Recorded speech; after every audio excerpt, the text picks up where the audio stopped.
भिलनी महातपस्विनी शबरी जा को नाम, मतंग मुनि कह कर गए तो हे मिलेंगे राम।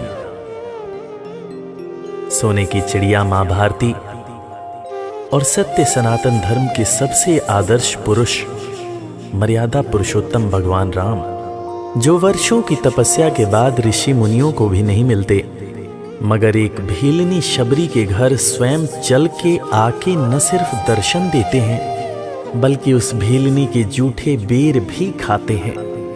और बाबा तुलसी ने क्या खूब कहा है कि प्रबल प्रेम के पाले पड़कर प्रभु का नियम बदलते देखा, अपना मान भले टल जाए भक्त का मान न टलते देखा। भाव नहीं तो कुछ भी नहीं है, लाख करो गुणगान, भाव के भूखे हैं भगवान, भाव के भूखे हैं भगवान।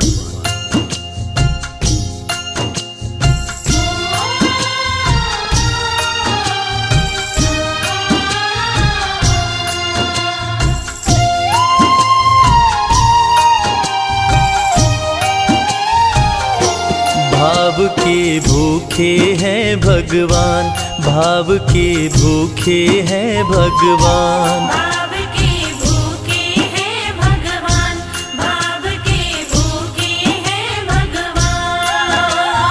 भाव नहीं तो कुछ भी नहीं है, भाव नहीं तो कुछ भी नहीं है, लाख करो गुणगान। भाव के भूखे हैं भगवान, भाव के भूखे हैं भगवान। भाव के भूखे हैं भगवान, भाव के भूखे हैं भगवान।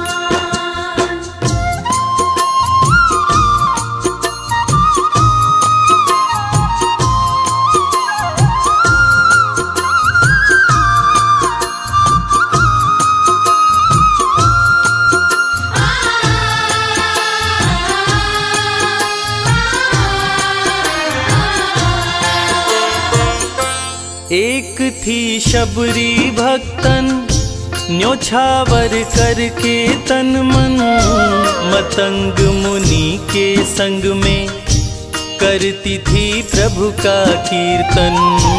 मतंग मुनि के संग में करती थी प्रभु का कीर्तन। बागों से चुन चुन लाती, प्रभु को फूल चढ़ाती, गंगा के पावन जल से रोज स्नान कराती। गंगा के पावन जल से रोज स्नान कराती। चरण धो के श्री राम का करती, चरण धो के श्री राम का करती, चरणामृत का पान। भाव के भूखे हैं भगवान, भाव के भूखे हैं भगवान। भाव के भूखे हैं भगवान, भाव के भूखे हैं भगवान।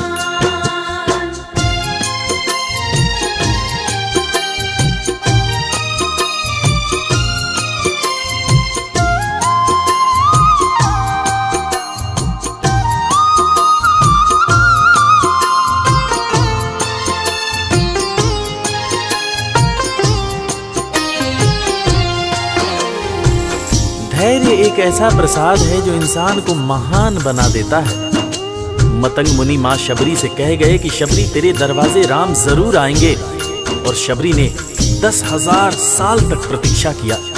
शबरी को देखने वाले न सिर्फ उसे पागल कहते थे बल्कि कहते थे, ये कौन दिखात कुटी मां नारी ते उत जाती है मूद भरी, छिन भीतर बाहर होत छिना सुख सो नहीं बैठत एक घड़ी, यही के तन में कछुपीर भई ये वियोगिन मानस माहि जरी, अब जान पड़ी रघुनाथ के प्रेम की मूर्ति रूप ये है शबरी। मतंग शबरी को बताए, बहु भांति समझाए, सबर कर कुछ दिन शबरी, मिलन के दिन अब आए।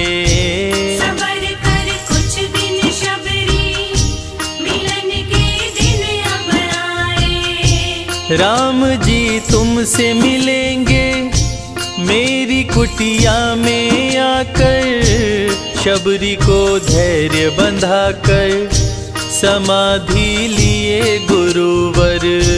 शबरी को धैर्य बंधाकर समाधि लिए गुरुवर। राम नाम में लीन हो गई, राम नाम में लीन हो गई, गुरु से पाकर ज्ञान। भाव के भूखे हैं भगवान, भाव के भूखे हैं भगवान। भाव के भूखे हैं भगवान, भाव के भूखे हैं भगवान।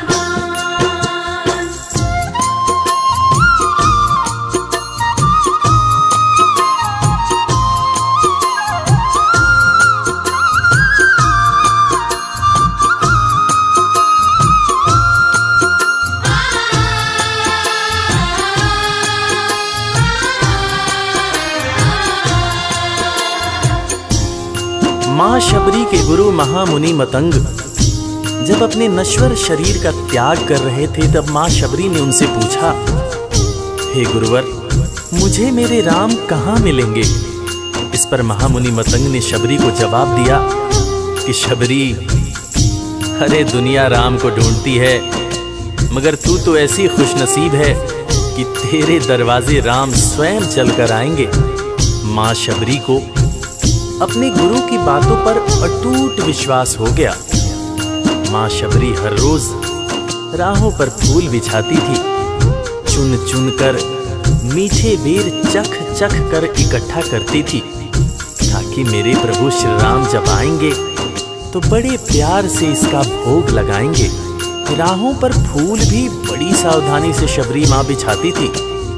शबरी माँ सोचती थी कि मेरे गुरुवर कह के गए हैं कि मेरे घर मेरे राम जरूर आएंगे।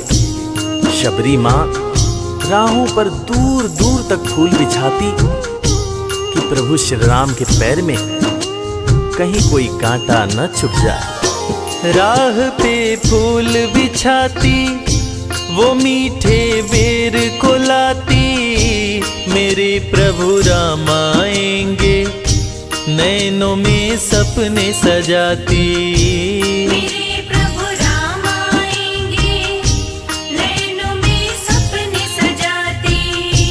राम से प्रीत लगा के वो निश दिन राम पुकारे, उमरिया बीती जाए रे कि अखियां पंथ निहारे। उमरिया बीती जाए रे कि अखियां पंथ निहारे। जर्जर हो गई काया फिर भी, जर्जर हो गई काया फिर भी, बसे राम में प्राण। भाव के भूखे हैं भगवान, भाव के भूखे हैं भगवान। भाव के भूखे हैं भगवान, भाव के भूखे हैं भगवान।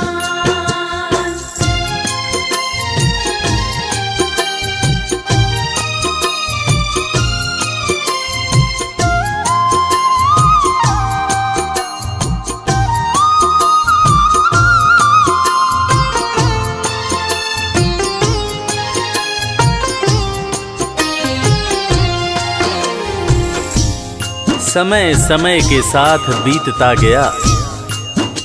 माँ शबरी अब बूढ़ी हो गई। माँ शबरी की उम्र जैसे जैसे बढ़ती गई, प्रभु श्री राम के प्रति उसका प्यार और भी ज्यादा गहरा होता गया। माँ शबरी जो इस जन्म में तो भीलनी हुई थी, मगर अपने पूर्व जन्म में वो एक बहुत बड़े राजा की रानी थी। प्रयागराज, जहां पर कुंभ का मेला लगता है, एक बार वो अपने राजा के साथ उसी कुंभ के मेले को देखने पहुंची। अपने पूर्व जन्म में भी मां शबरी को प्रभु श्री राम से उतना ही ज्यादा प्यार था। उस वक्त रानी ने अपने पति से ये इच्छा जताई कि मैं बाहर जाकर संत महात्माओं के साथ भजन कीर्तन करूंगी, जिस पर उसके राजापति ने ये कहकर मना कर दिया कि एक महारानी को इस तरह के छोटे लोगों के साथ बैठना शोभा नहीं देता। ये बात महारानी के हृदय में चुभ गई। महारानी ने गंगा के पानी में जाकर अपने प्राण त्याग दिए और ईश्वर से कहा, हे मेरे प्रभु, हे मेरे राम, इस जन्म में तो आपने मुझे बहुत खूबसूरत बनाया है, अगले जन्म में चाहे मुझे कुरूप बना देना। इस जन्म में आपने मुझे उच्च कुल में जन्म दिया है, अगले जन्म में चाहे तो मुझे भीलनी बना देना। मगर हे प्रभु, मेरा अगला जन्म जब भी हो, मुझे ये सौभाग्य जरूर देना कि मैं तुम्हारे नाम को जपूं, मैं तुम्हारा नाम लूं, मुझ पर कोई बंधन न हो। वो राजकुमारी अगले जन्म में माँ शबरी बनी, वही माँ शबरी जो कुटिया में प्रभु श्री राम की राह देख रही थी।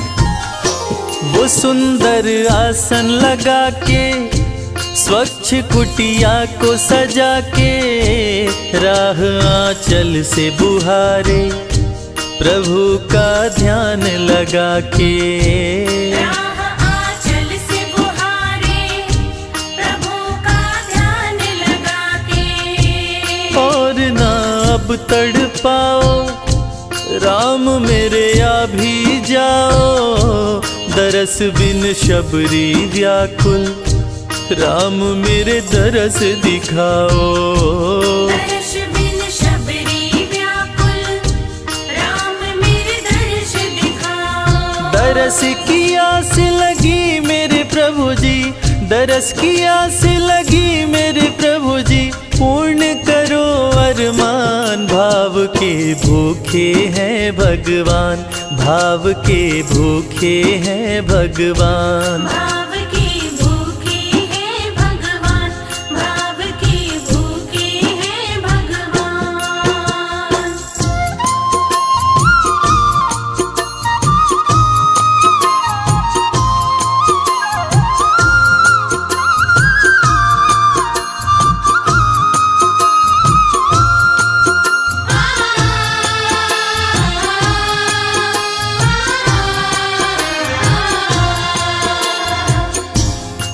अजगर करे न चाकरी, पंछी करे न काम, दास मलूका कह गए सबके दाता राम। और हम सबके परम पूज्य बाबा तुलसीदास ने रामचरितमानस में भी कहा है, राम से बड़ा राम का नाम। और यही काम माता शबरी दिन रात कर रही थी। बस वो एक ही बात बार बार बोले जा रही थी कि मेरे राम आएंगे, मेरे राम आएंगे। वो हर वक्त हे राम बोलती रहती थी। प्रभु श्री राम जब अपने भाई लखन के साथ माता सीता की खोज में वन में दर दर भटक रहे थे, तो उनके कानों में ये आवाज गूंजी।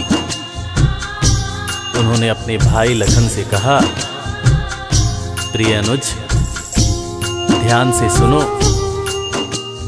मेरी एक माता है जो वर्षों से मेरी प्रतीक्षा कर रही है। मैं भी अपने माता को देखने के लिए बहुत व्याकुल हो रहा हूं। चलो अनुज, माता शबरी की कुटिया में चलते हैं। प्रभु श्री राम माता शबरी की कुटिया में आते हैं। माता शबरी की नजर जब प्रभु श्री राम के ऊपर पड़ती है तो माता की आंखों से खुशियों के आंसू धारा प्रवाह बहने लगते हैं। माता शबरी रो रो के कहने लगती है, मेरे राम आप आ गए, मेरे राम आप आ गए। आंसू भरी आंखों से मां शबरी प्रभु श्री राम और वीर लखन को देखे जा रही थी। दोनों हाथों को जोड़कर दौड़े दौड़े माँ शबरी ने प्रभु श्री राम के पैर पकड़ लिए और कहने लगी, मेरे राम, मैं तो 2 जन्मों से आपकी प्रतीक्षा कर रही थी। लोग मुझे पागल बुला रहे थे। मेरे गुरुदेव ने मुझसे कहा था कि शबरी, राम लक्ष्मण के साथ एक दिन तेरी कुटिया में जरूर आएंगे, जरूर आएंगे। राम संग लखन को आते, देखी प्रभु को मुस्काते, प्रभु के पास में आई, कुटिया से दौड़ लगाते। प्रभु के पास में आई, कुटिया से दौड़ लगाते। राम से मिलन हुआ जब, तो शबरी सुध बुध खो गई, प्रभु के पाँव पकड़ के भाव में विह्वल हो गई। प्रभु के पाँव पकड़ के भाव में विह्वल हो गई। खुशी के आंसुओं से पग धोए, खुशी के आंसुओं से पग धोए, भक्त न शबरी समान, भाव के भूखे हैं भगवान, भाव के भूखे हैं भगवान। भाव के भूखे हैं भगवान, भाव के भूखे हैं भगवान।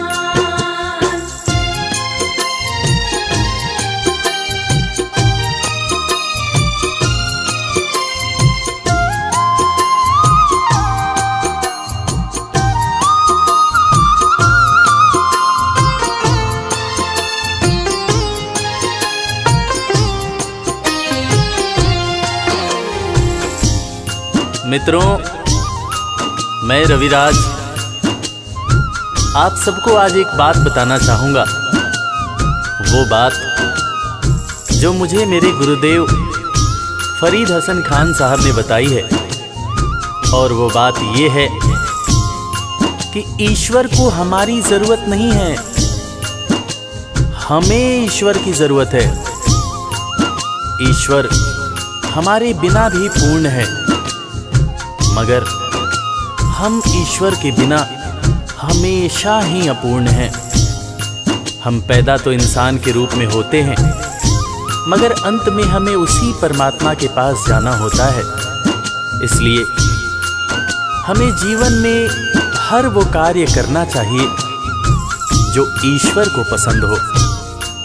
और ईश्वर को सिर्फ यही पसंद है कि हम नेक दिल बने, दयालु बने और सदैव ही अच्छाई के मार्ग पर चलें, चाहे कितनी भी कठिनाई क्यों न हो। और हमेशा अपने परमात्मा को याद करते रहें, चाहे ईश्वर के रूप में, चाहे अल्लाह के रूप में, गुरु नानक देव जी के रूप में, चाहे ईसा मसीह के रूप में। जो भी इंसान ईश्वर को याद रखता है वो कभी जीवन में किसी का बुरा नहीं कर सकता। बुरा करना तो दूर की बात है, वो किसी का बुरा सोच भी नहीं सकता है। उसका मन हमेशा साफ और शांत रहता है। मन हो गर निर्मल संजय, प्रभु जी दौड़े आते, प्रसाद की बात करें क्या, वो झूठे बेर भी खाते। प्रसाद की बात करें क्या, वो झूठे बेर भी खाते। बात है सच्ची लेकिन हम सब, बात है सच्ची लेकिन हम सब इससे हैं अनजान। भाव के भूखे हैं भगवान, भाव के भूखे हैं भगवान। भाव के भूखे हैं भगवान, भाव के भूखे हैं भगवान।